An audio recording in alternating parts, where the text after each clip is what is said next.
हम पूरी बिहार की राजनीति में एक नया इनकलाब और एक नई तारीख लिखेंगे इंशाअल्लाह ताला।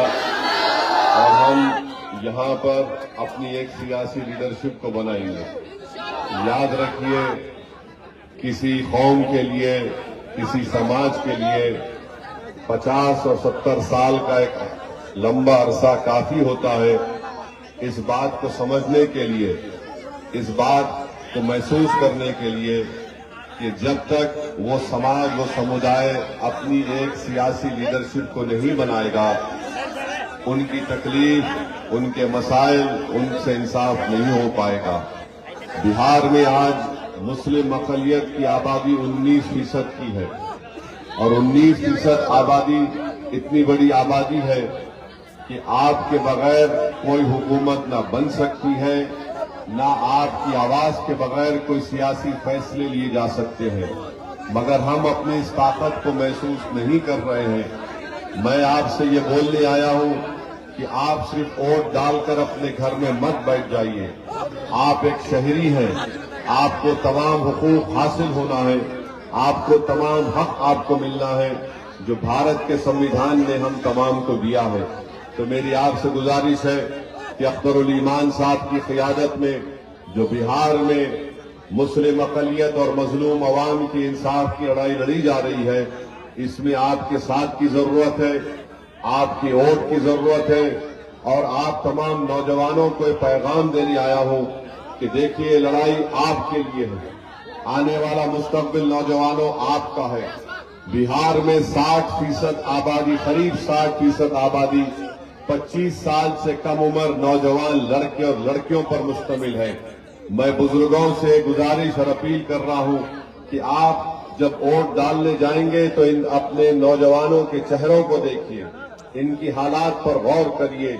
आप इनको देखकर पतंग छाप के निशान पर वोट डालकर अपनी पार्टी को, अपने इत्तेहाद को कामयाब करिए।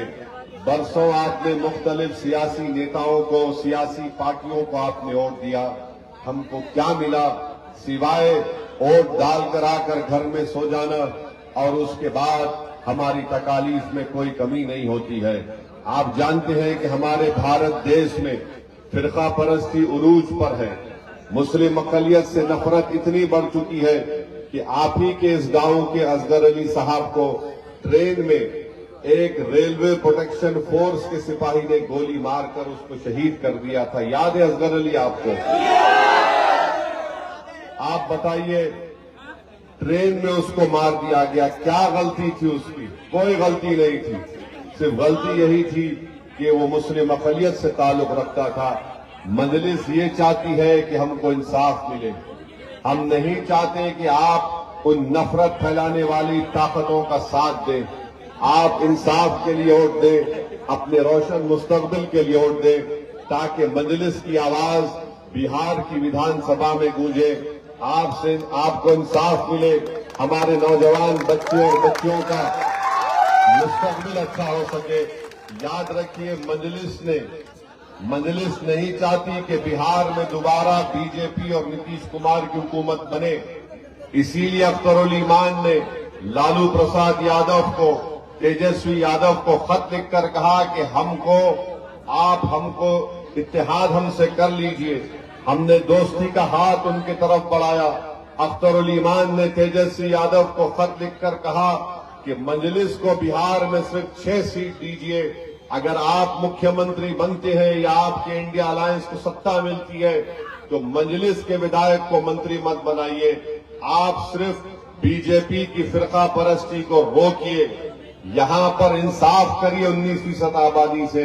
अगर इसके बावजूद भी तेजस्वी और लालू प्रसाद और उनके खानदान के लोग हमारी इस दोस्ती की पेशकश को कबूल नहीं करते और दोबारा अगर खुदा ना खास्ता मोदी का आदमी यहां पर मुख्यमंत्री बनेगा तो आपको मालूम हो जाएगा कि कौन मोदी को बिहार में आने से रोक रहा था और कौन मोदी को बिहार में कामयाब करना चाहता था।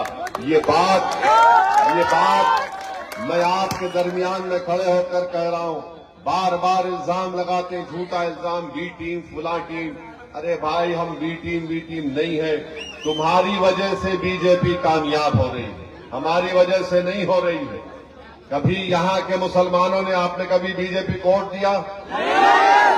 तो कैसे भाजपा का आदमी जीत जाता है? जीतता इसलिए है कि ये जो तेजस्वी का जो वोटर है वो मोदी के गोद में बैठकर चाय पी रहा है। इस बात को समझिए आप। ये अपने वोटर को नहीं समझा सकते और आकर ओवैसी पर उंगली उठाकर इल्जाम लगाते। हम तो दोस्ती का हाथ बढ़ाए हैं, मगर याद रखो ये कमजोरी की निशानी नहीं है। अगर ये हाथ दोस्ती की तरफ बढ़ सकता है, अगर तुम नहीं समझोगे और अगर तुम इसी तरह गुरूर और तकब्बुर के शिकार रहोगे तो बिहार की जनता कभी तुम्हें माफ नहीं करेगी, क्योंकि तुम्हारी नादानियों की वजह से नुकसान न सिर्फ बिहार के बिहारियों को हो रहा है बल्कि देश के तमाम गरीब और मजलूम अवाम को उसका नुकसान उठाना पड़ रहा है। बहरहाल मेरे अजीज दोस्तों, बुजुर्गों, आप तमाम का बेहद शुक्रिया, आप यहाँ पर आए। आपसे अपील कर रहे हैं कि विधानसभा चुनाव में बटन छाप पर बटन दबाकर अपने इत्तेहाद और सियासी शऊर का सबूत दीजिए। बहुत बहुत शुक्रिया। सलाम।